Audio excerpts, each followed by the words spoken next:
Welcome to ABC Behavior Training, disseminating the science of ABA to everyday behavior analysts. If you're not already signed up to my weekly newsletters, you're already missing out on new products, free CEUs, and huge savings. Check it out at abcbehaviortx.com.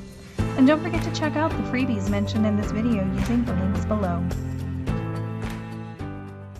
Thank you all for joining us this evening.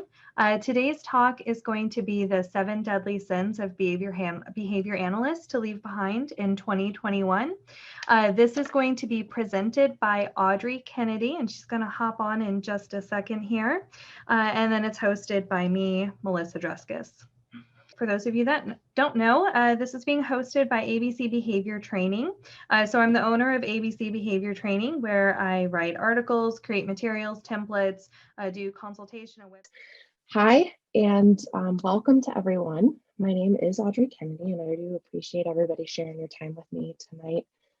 We're going to be discussing 7 deadly sins of behavior analysts. These sins, or as we call them in our field, behaviors, are probably ones that we've all engaged in at one time or another. So there's no judgment in our conversation, in our discussion today, in some of our reflections and our practices. We only want an emphasis on what we can learn, grow from, and replace some of those old behaviors with some new, maybe more adaptive or productive ones as well. So 7 deadly sins of behavior analysts was originally an article written by Emaley McCulloch, and that can be found on bsci21.org.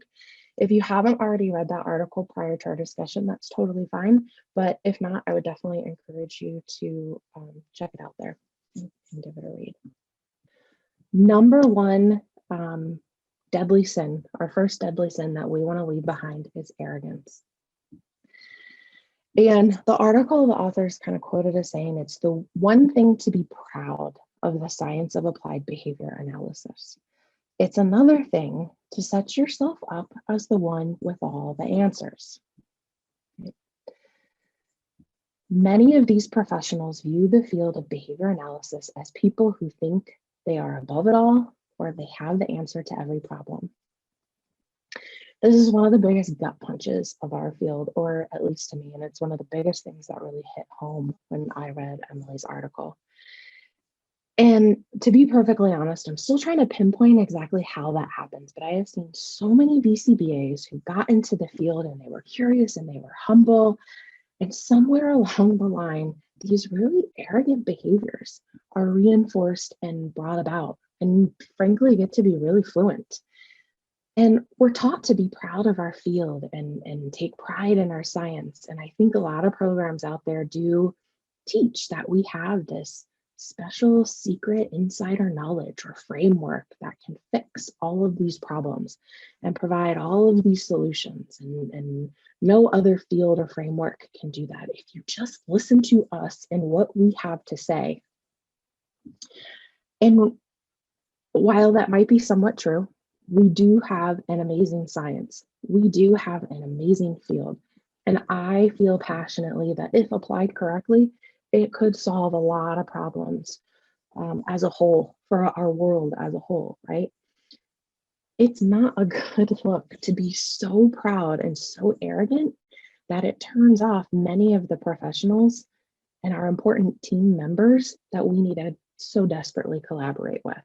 I think it was Greg Hanley that said something to the effect of, I can't quote him exactly, but he said something to the effect of, we need to be humbly confident in our field, right?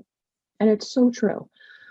We should be proud of our field, but no one likes a know-it-all. They just don't, right? Emaley goes on to say that true ambassadors of the science show respect for others' contributions and gain confidence of the team. So in our field, we are always emphasizing the practice of reinforcing and bringing out the behavior that we want our learner to do, right?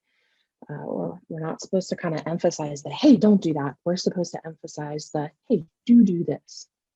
And so we don't want merely a decrease or a non-occurrence of the undesired behavior. For each deadly sin or behavior that we're going to be talking about tonight, we're going to be focusing on what we should or could do instead.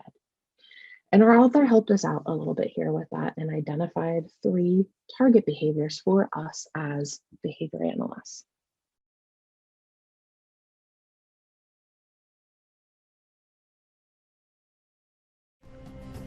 Thank you for joining me today. Be sure to subscribe to my YouTube channel and follow me on social media to get exclusive access and discounts available only to my followers. Now go out there and make a difference using ABA.